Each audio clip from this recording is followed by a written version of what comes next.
So hello बच्चों, आप सबका स्वागत है पुनः आपके अपने टाइकून क्लासेस यूट्यूब चैनल पे। हम लोग की जो सीरीज चल रही थी वो किस पे चल रही थी बालक? नंबर सिस्टम, संख्या पद्धति। किस पे? संख्या पद्धति। संख्या पद्धति नंबर सिस्टम का लेक्चर नंबर 3 है। हालांकि अगर हम बात करें मैथमेटिक्स की तो हम ये कहेंगे आपसे कि बालक ये जो हमारा चल रहा है वो यूनिट फर्स्ट चल रहा है। क्या चल रहा है? यूनिट फर्स्ट नंबर सिस्टम संख्या पद्धति चल रहा है, जिसमें हमने हमारी 2 क्लासेस हैं जो कि आपको पीछे मिल जाएंगी। ठीक है ना? कौन कौन सी? पहली क्लासेस में हमने क्या देखा है बालक? शब्दों और अंकों में लिखना। नंबर सिस्टम के 2 सिस्टम हमने देखे हैं। ठीक है ना? कौन कौन से? एक तो अंतरराष्ट्रीय पद्धति, ठीक है, और एक भारतीय पद्धति। 2 हमने चर्चा कर रखी थी। तीसरा दूसरा लेक्चर है, दूसरे लेक्चर में हमने देखा था प्लेस वैल्यू और फेस वैल्यू के बारे में, यानी स्थानीय मान निकालना और जातीय मान निकालना। 2 चर्चाएं हम लोग कर चुके हैं। आज की जो क्लास है वो अपनी तीसरी क्लास है, जिसपे हम चर्चा करने वाले हैं संख्या का वर्गीकरण। ठीक है? संख्याओं के प्रकार और कुछ विभिन्न प्रकार की संख्याएं हैं जिन्हें हमें पढ़ना है। तो सबसे पहले हम बात करते हैं संख्या की। तो भैया मेरे जो संख्या है ना, संख्या 2 प्रकार की होती है। कितने प्रकार की? 2 प्रकार की। सब बोलो, 2 प्रकार की होती है। ठीक है? पहली और दूसरी, एक को पहल की और दूसरी दूसर की। तो 2 प्रकार की संख्या होती है। अच्छा, 2 प्रकार की होती है, कौन कौन सी होती है? तो हम कहेंगे बालक, एक होती है वास्तविक संख्या। क्या होती है? एक तो हो गई वास्तविक संख्या, ठीक है, अंग्रेजी में क्या बोलेंगे इनको? Real number. क्या कहते हैं इनको? Real number. और एक अपने पास होती है काल्पनिक संख्या। क्या होती है? काल्पनिक संख्या।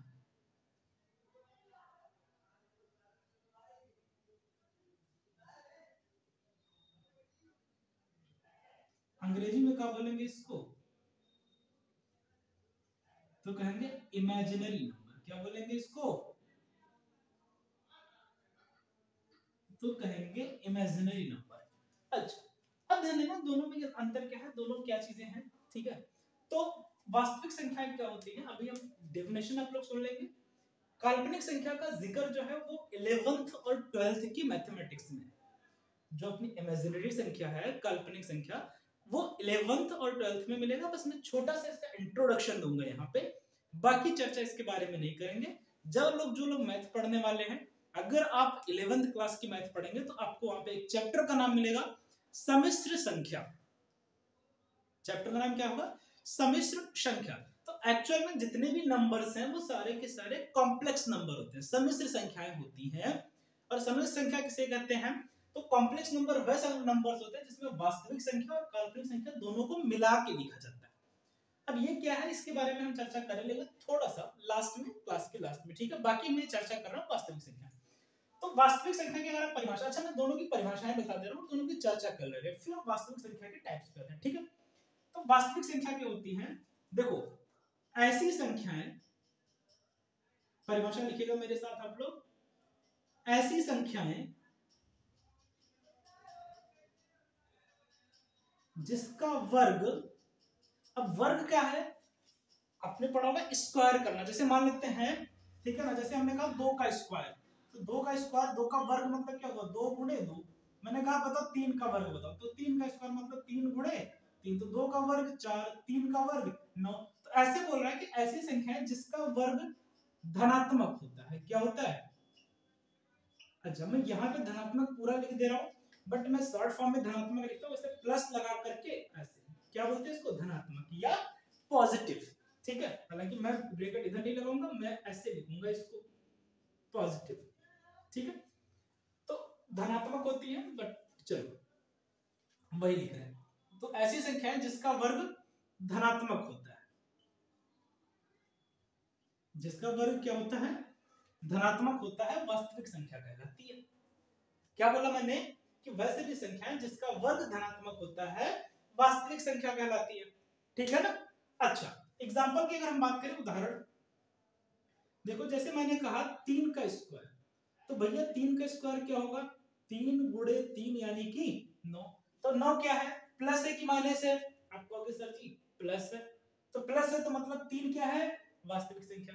मैंने कहा एक काम करो, आपको लग रहा होगा कि -3 का स्क्वायर क्या होगा, धनात्मक नहीं होगा। तो देखो -3 का स्क्वायर आप करोगे तो मतलब क्या हुआ, -3 गुणे -3 बराबर, देखो 3 और 3 का गुणा 9, माइनस माइनस का गुणा प्लस, फिर भी आ रहा है प्लस।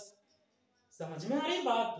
तो हम क्या देख रहे हैं कि भैया चाहे 3 का स्क्वायर लिए तो भी प्लस का 9 मिला, -3 का स्क्वायर किए तो भी 9 मिला, मतलब 3 भी क्या है, वास्तविक संख्या, -3 भी क्या है, वास्तविक संख्या। अच्छा, ये पहला एग्जांपल हो गया। दूसरा, आगे बढ़ेंगे, अगला एग्जांपल देखो, मैंने कहा आप ले लो 4/5, संख्या आपने क्या लिया 4/5, तो 4 का स्क्वायर, ऐसे आप इसको लिखोगे 4/5 गुणे 4/5, तो अंश का अंश से गुणा, हर का हर से गुणा, तो 4 का 4 से गुणा 16, 5 का 5 से गुणा 25।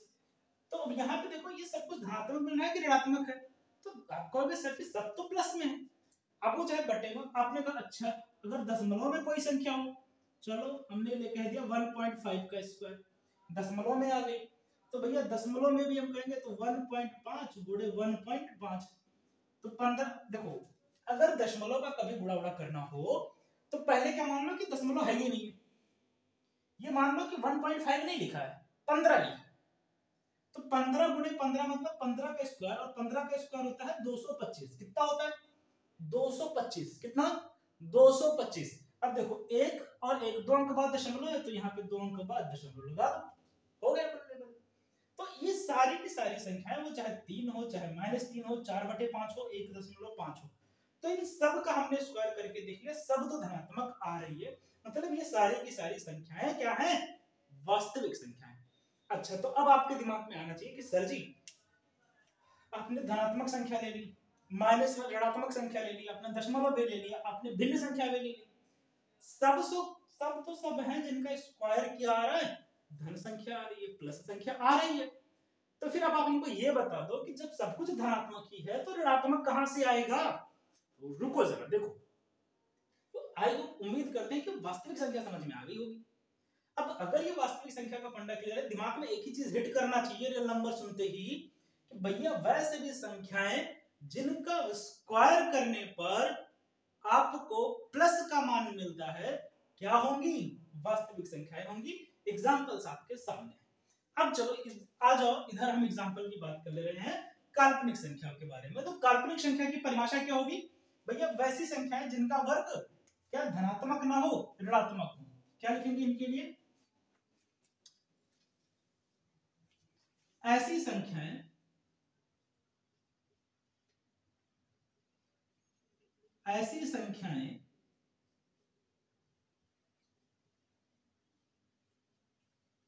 जिनका वर्ग, वर्ग का मतलब क्या होता है, स्क्वायर, क्या हो ऋणात्मक हो, क्या हो ऋणात्मक हो। तो अगर ये ऋणात्मक होगा तो ऋणात्मक हो तो क्या कहेंगे कि भैया जो संख्या है ना ये वास्तविक नहीं है, क्या है, काल्पनिक संख्या है। कब कहेंगे, जब वो संख्या का वर्ग या स्क्वायर नेगेटिव होगा। क्या होगा, नेगेटिव होगा, तो हम कहेंगे कि वो संख्या काल्पनिक संख्या है। एग्जाम्पल के तौर पे ध्यान देना, जैसे मैंने कहा, देखो हो सकता है जो 6th 7th 8th के बच्चे देख रहे होंगे उनको ये वाली बात तो मैं पहले ही बता दे रहा हूँ, जो 6th 7th 8th 9th जो ये 6th 7th वाले हैं, वो उनको अगर ये बात ना भी समझ में आए ना तो टेंशन नहीं लेना, ये आपके काम की है भी नहीं। इसकी जरूरत आपको 11th क्लास में पड़ती है, उससे पहले इसका जिक्र नहीं होता है, तो आप परेशान नहीं होंगे अगर आपको ये चीज समझ में नहीं थी। हाँ, अगर आप 11th 12th में हैं और आपने मैथ पढ़ना अपने को, तो ये आपको समझना जरूरी है, क्योंकि फिर वो आपके सिलेबस की चीजें हैं, क्योंकि सम्मिश्र संख्या आपके सिलेबस में मिलती है। ठीक है, तो देखो यहाँ पे हमने क्या देखा, जैसे मान लो हमने पहले ही कह दिया कि लिखा हुआ है √-4, क्या लिखा है, √4। अब देखो हम इसका स्क्वायर करें, चलो अब इसका हमें क्या करना है, स्क्वायर करना है, करो स्क्वायर। आप जब स्क्वायर करोगे तो क्या होता है, स्क्वायर से यानी वर्ग से √, यानी वर्गमूल कट जाता है, तो क्या मिल रहा है, ये जो स्क्वायर वाला था, ध्यान से देखना इस बात को, जो स्क्वायर है वो क्या करेगा, स्क्वायर जो है वो √को काट देगा, तो बचेगा सिर्फ क्या ये वाली वैल्यू -4। ठीक है, तो ये क्या बचा अपने पास, -4 बचा। तो जब ये -4 बच रहा है तो अब ये संख्या कैसी दिख रही है आपको, अबे हमें तो दोनों आंखों से दिख रही है ऋणात्मक, किसी को एक आंख से दिख रही नहीं, ठीक है, दोनों आंखों से क्या दिख रही, ऋणात्मक दिख रही। तो हम क्या बोलेंगे, ये संख्या क्या है, काल्पनिक संख्या। ठीक है, अच्छा और भी एग्जांपल्स, अब देखो इनको लिखने का एक तरीका है। तरीका क्या है, अगर कभी जैसे लिखा क्या हमने यहाँ पे एग्जांपल के तौर पे √-4 लिखा है, तो क्या लिखेंगे इसको, √4 गुणे -1। ऐसा लिखने में कोई बुराई तो नहीं है, ठीक है, कर सकते भैया, 4 का 1 से गुणा करेंगे 4, प्लस माइनस का गुणा माइनस, यानी -4 है। अब हम कहें देखो इसको हम ऐसे, क्योंकि रूल कहता है, घातांक का नियम क्या कहता है, अगर दो संख्याएं हैं √a गुणे b, तो इनको हम ऐसे लिख सकते हैं √a गुणे √b, अलग अलग कर सकते हैं। तो हमने कहा इनको अलग अलग कर लो, √4 इंटू में √-1। अब ये जो वैल्यू है ना, कौन सी, √-1, इसको हम लोग कहते हैं आई, क्या बोलते हैं, आई, आई से लिखते हैं और बोलते हैं आयोटा, क्या बोलते हैं इसको, आयोटा। ये पहले बता दे रहे 11th की टॉपिक है, तो जो 6, 7, 8 या 9, 10 वाले हैं वो सीरियसली नहीं लेंगे, क्योंकि ये आपको 11th में मिलेगा। ठीक है, आपके काम की चीज ये है, इससे हम लोग आगे बढ़ेंगे, ये आपके लिए काम की है। तो इसकी बात करें अगर हम, तो यहाँ पे √-1 को क्या बोलते हैं, आयोटा बोलते हैं, क्या बोलते हैं, आयोटा। और किससे प्रदर्शित करते हैं इसको, हमेशा आई से। तो हम इसको क्या लिखेंगे, √4 आई। अब √4 का मान हमें पता है कितना होता है, 2। तो इसका जो वर्गमूल होगा, तो हम आपसे कहें ये बताओ √-4 का मान क्या होगा, तो हम कहेंगे देखो √ जो -4 है वो किसके बराबर होगा, 2i के बराबर होगा, या 2 आयोटा के बराबर होगा। तो यहाँ पे ये कॉन्सेप्ट लगता है। हालांकि अगर आपको इसकी जरूरत पड़ती है तो आप लोग 11th की चीजें या 11th की क्लासेस को अटेंड कर सकते हैं, देन ये आपको मिल जाएगा वहां पे 11th। तो मैं पहले यहाँ पे लिख दे रहा हूँ भैया, ये 11th में वालों के लिए काम की चीजें हैं, ठीक है ना, क्लास 11th वालों के लिए। ठीक है, जो कि संख्या पढ़ रहे हैं, संख्या दो प्रकार की होती है, वास्तविक और काल्पनिक। हम 10th तक में पढ़ेंगे तो कहां तक, वास्तविक संख्या केवल पढ़ेंगे, काल्पनिक संख्या का जिक्र होगा क्लास 11th में। तो जो 11th से नीचे वाले हैं वो इसको छोड़ देंगे, उनके काम की ये चीज ना है, वो इस पे ध्यान देंगे। ठीक है, बाकी अगर आपको ये पढ़ना है तो आप लोग 11th की मैथ पढ़ सकते हैं, वहां पे आपको मिल जाएगा।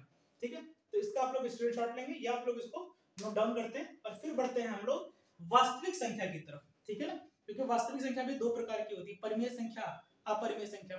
फिर उसको भी और भागों में हम लोग डिवाइड करके एक एक को पढ़ते हैं। ठीक है, चलिए देखिए, तो अब हमें क्या जिक्र करना है अपना, रियल नंबर, वास्तविक संख्या के बारे में जिक्र करते हैं। ठीक है ना, तो देखते हैं हम लोग रियल नंबर्स क्या होते हैं। तो वास्तविक संख्या समझ में आ गई होगी भैया, जिसका हम लोग स्क्वायर करेंगे, वर्ग करेंगे, और वर्ग करने में अपने को धनात्मक संख्या मिलेगी, उसको हम बोलेंगे वास्तविक संख्या। अब देखो एक चार्ट बनाते हैं, इस चार्ट को ध्यान देना आप लोग थोड़ा सा। चार्ट में क्या है, जो वास्तविक संख्या है वो दो प्रकार की होती है। कौन कौन सी संख्या है, हम कहेंगे परिमेय संख्या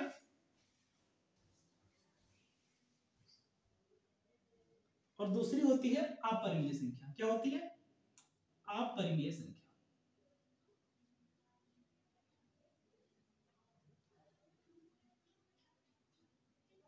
ठीक, अब हम बात करते हैं परिमेय संख्या की। तो परिमेय संख्या भी क्या है, तो परिमेय संख्या की बात दो प्रकार की होती है। ठीक, परिमेय संख्या कितने टाइप्स की है, there are 2 type of rational number. इसको अंग्रेजी में क्या बोलते हैं, रेशनल नंबर।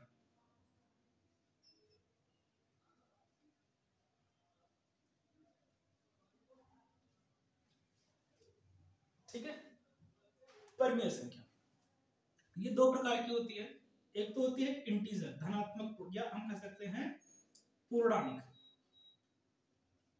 एक क्या होता है, पूर्णांक, जिसको क्या बोलेंगे, इंटीजर। क्या नाम देंगे इन्हें, इंटीजर। और दूसरा होता है भिन्न संख्या या दशमलव संख्या, हम कह सकते हैं भिन्न संख्या, ठीक है, या फिर दशमलव संख्या। तो देखो ऐसा नहीं है कि हाँ हर एक भिन्न संख्या क्या होगी, परिमेय संख्या होगी, ऐसा नहीं है। कई सारी भिन्न संख्याएं भी हैं जो हमें क्या देखने को मिलेंगी कि वे अपरिमेय होती है। तो अपरिमेय का जिक्र यहाँ नहीं कर रहे, अपरिमेय के बारे में हमारा जो अगला क्लास होगा वो अपरिमेय संख्या से रिलेटेड होगा, जिसमें हम लोग परिमेय संख्या और अपरिमेय संख्या की चर्चा विधिवत करेंगे। ठीक है, तो इसको हम लोग क्या कर सकते हैं, फ्रैक्शन या फिर डेसिमल, क्या बोलेंगे भिन्न के लिए फ्रैक्शन, ठीक है, या इसको क्या बोलेंगे डेसिमल। तो डेसिमल नंबर है या फ्रैक्शन नंबर है, तो क्या हर भिन्न या दशमलव संख्या परिमेय संख्या, तो ऐसा नहीं है बेटा, हर एक भिन्न संख्या या हर एक दशमलव संख्या परिमेय संख्या नहीं होती है। कई सारी हम लोग एग्जांपल्स देखेंगे कि वे अपरिमेय होती है, बटे में भी लिखा होती है। कई सारे लोग बोलते हैं कि वैसे भी संख्या जिनको हम p बटा q के रूप में लिख सकते हैं परिमेय संख्या कहलाती है, बट ये 100% से नहीं, कई सारे ऐसे आपको भिन्न मिलेंगी, फ्रैक्शन नंबर्स मिलेंगे जिनको आप p बटा q के रूप में भी लिखेंगे, लेकिन वह परिमेय संख्या ना होकर के अपरिमेय हो जाती है। क्यों हो जाती है उसका रीजन हम लोग अगली क्लास में देखेंगे। ठीक, अभी यहाँ पे देखो, फिर बात करते हैं पूर्णांक की। तो पूर्णांक भी दो प्रकार के होते हैं। पूर्णांक भी कितने प्रकार के होते हैं, तो हम कहेंगे दो प्रकार के। कौन कौन से होते हैं, या अब हम सीधा यहाँ पे, वैसे तो कहीं पे दो का जिक्र होता है, लेकिन मैं तीन यहाँ पे ले रहा हूँ।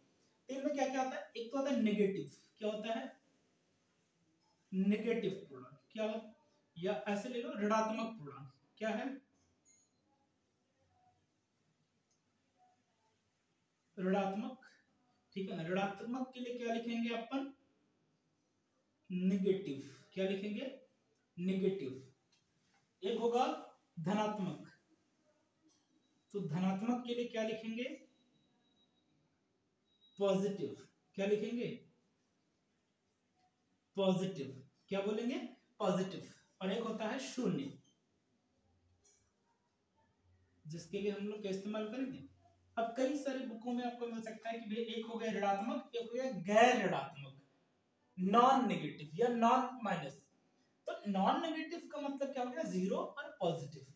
ठीक है, अब आप ध्यान देना, यहाँ पे जो ये नंबर्स लिखे हुए हैं जीरो और पॉजिटिव, इनको टोटल मिला के अगर जीरो है और पॉजिटिव भी है, इनको हम लोग बोलते हैं होल नंबर, क्या बोलते हैं, या इनको हम संपूर्ण रूप से मिला करके, ठीक है, क्या कह सकते हैं, इन दोनों को मैं ऊपर लिख रहा हूँ नीचे नहीं, ठीक है, ऊपर में लिख रहा हूँ, चलो यही लिख देते हैं। इनको बोलते हैं हम लोग पूर्ण संख्याएं, क्या बोलते हैं पूर्ण संख्या, भी हालांकि आगे जिक्र करेंगे। ठीक है, और जो सिर्फ और सिर्फ धनात्मक संख्या है ना, जो सिर्फ धनात्मक होती है, इसको हम लोग बोलते हैं प्राकृतिक संख्या। क्या बोलते हैं इसको,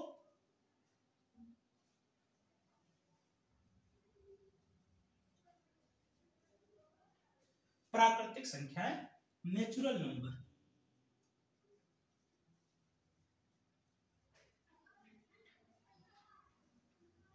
और इसको होल नंबर, पूर्ण संख्याओं को क्या बोलेंगे होल नंबर्स।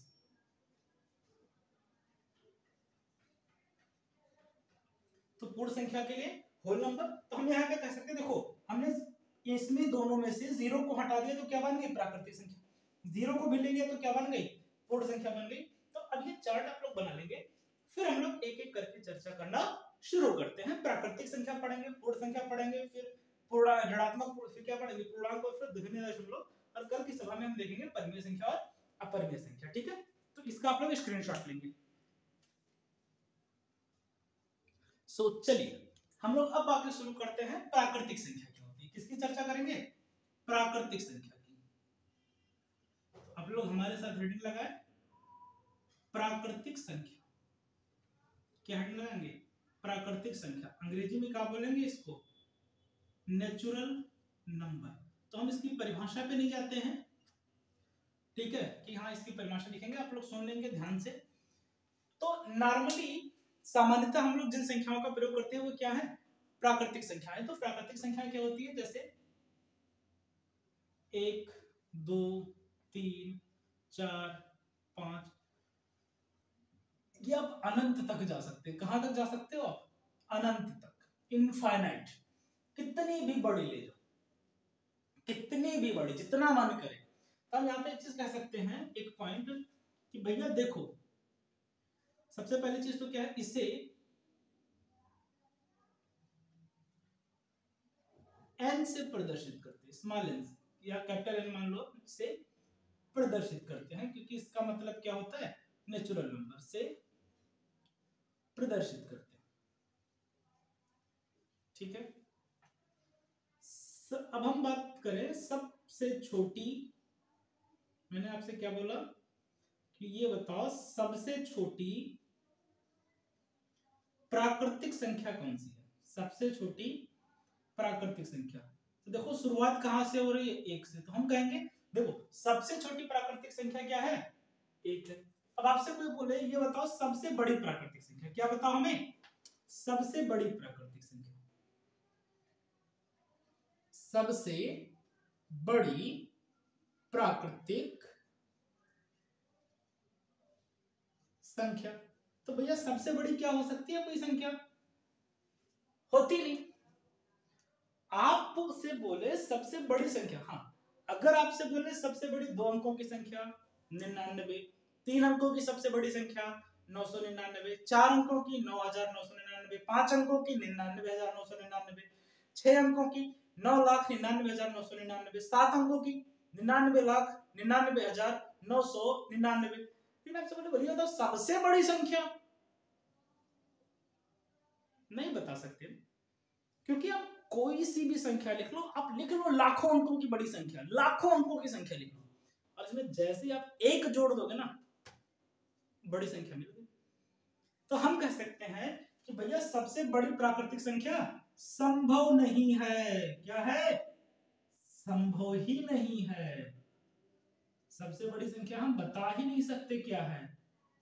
हाँ आपसे कोई ये पूछे एक अंकों की सबसे बड़ी संख्या 9, 2 अंकों की सबसे बड़ी संख्या 99, 3 अंकों की सबसे बड़ी संख्या 999, 4 अंकों की सबसे बड़ी संख्या 9,999, 5 अंकों की सबसे बड़ी संख्या क्या हो जाएगा 99,999, 6 के लिए 6,99,999, 7 के लिए 99,99,999, 8 के लिए 9,99,99,999।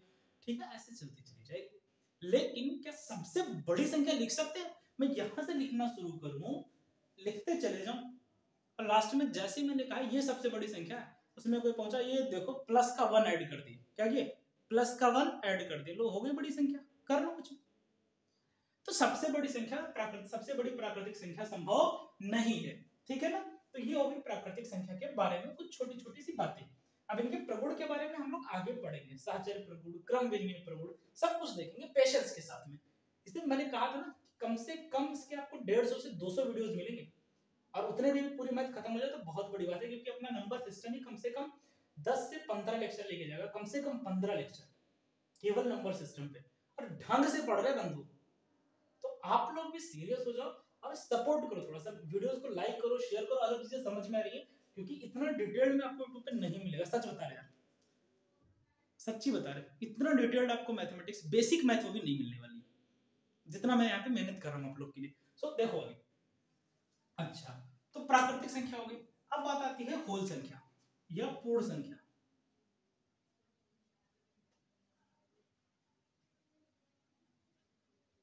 देखो दो चीजें हैं, एक तो है पूर्ण संख्याएं और एक होता है पूर्ण संख्या, होल नंबर्स। तो देखो अगर हम इन्हीं गिनती को कहां से शुरू काउंट करना शुरू करें, जीरो से, कहां से 0 1 2 3 4, कहां तक जाएगा बंधु, अनंत तक जाएगा, ठीक है, अनंत, इनफाइनाइट ऐसे लिखते हैं इसको, पड़ा हुआ 8, इनफाइनाइट पड़ा हुआ 8, सो गया है बेचारा, आलसी 8 है, ठीक है। तो 0 से लेकर के अनंत तक की संख्या को, तो अब देखो हमने प्राकृतिक संख्या में क्या शामिल कर दिया, 0। तो जैसे हमने प्राकृतिक संख्या में 0 शामिल कर दिया, तो मतलब ये क्या हो गया, जो 0 है ना अपना, जो 0 है ना अपना, वो क्या है, पूर्ण संख्या है। तो हम यहाँ पे एक बात कह सकते हैं कि 0 एक पूर्ण संख्या है। क्या बोल सकते हैं, 0 एक पूर्ण संख्या है, ठीक है।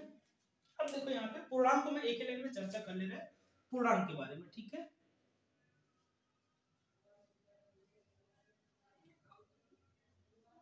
क्या बोलते हैं इसे, इंटीजर, जेड या जी होता है, जी होता है, ठीक है, चलो जी लिख लेते हैं, क्यों गलती हो जाए, ठीक है। तो पूर्णांक में हमने क्या देखा, सबसे पहले ऋणात्मक। दूसरा हमने क्या देखा, शून्य, तो शून्य के बारे में तो कुछ कहने ही नहीं है, ठीक है, शून्य पूर्ण संख्या है। और तीसरा हमने इसमें क्या देखा था, पूर्णांक में धनात्मक, क्या देखा था, धनात्मक। और धनात्मक को हमें क्या बोल रहा था, प्राकृतिक संख्या। तो धनात्मक तो हम लोग पढ़ चुके, जीरो भी हो चुका। अब इन्हीं संख्याओं को जो ये दिए हुए इनको ऋणात्मक में लिख लो, नेगेटिव में। तो -1, -2, -3, -4, -5 एंड सो ऑन। ये क्या है अपने पास, नेगेटिव इंटीजर है। और इंटीजर को हम लोग जो सिंबल होता है इसे स्मॉल ई से प्रदर्शित करते हैं, किसे, आई से, होल नंबर को डब्ल्यू से, होल नंबर को डब्ल्यू से, ठीक है, इसको एन से, और इसको आई से हम लोग लिख देते हैं इंटीजर, ठीक है। आई से इसको कैपिटल आई से हम लोग इसको रिप्रेजेंट करते हैं इंटीजर के लिए, ठीक है। तो शून्य में तो सिर्फ आपका 0 हो जाएगा, और पॉजिटिव में क्या मिलेगा, प्लस का 1, प्लस का 2, प्लस का 3 एंड सो ऑन।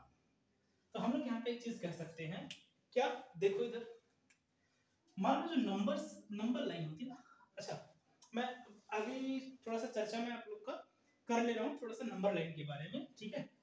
इसका आप लोग एक स्क्रीनशॉट लेंगे, 3, 2, 1, ठीक है। तो आप लोग देखेंगे संख्या रेखा क्या होती है, एक ऐसी रेखा जिस पर हम लोग अंकों को या संख्याओं को दर्शाते हैं। अंक से बेहतर है यहाँ पे क्या लिखेंगे हम लोग, संख्या लिखेंगे, जिस पर संख्या को दर्शाते हैं, ठीक है। जैसे यहाँ पे है तो सबसे बीच में हो गया 0, 0 से उल्टा जाएंगे नेगेटिव, इधर जाएंगे पॉजिटिव। तो हमने वही लिखा, संख्या रेखा पर बाएं से दाएं, यानी अगर आप इधर से इधर जाते हो तो संख्या का मान बढ़ता है। तो आपसे कोई पूछे भैया -4 बड़ा है कि -1, तो संख्या रेखा पे देखो इधर -4 है, -4 से दाहिनी तरफ जाएंगे तब -1 मिलेगा, मतलब -1 बड़ा होगा। तो यहाँ पे एक कंक्लूजन निकल के आता है कि माइनस में संख्या जितनी बड़ी होती है वास्तव में उतनी छोटी होगी, ठीक है। तो इस पे हम लोग, हालांकि ये कोई बेसिक मतलब है नहीं, सो ठीक है, आज का क्लास यहाँ पे खत्म करते हैं। कल की क्लास में हम लोग देखेंगे परिमेय संख्या और अपरिमेय संख्या, देन आएंगे भाज्य और अभाज्य संख्याओं के बारे में चर्चा करेंगे। सो अगर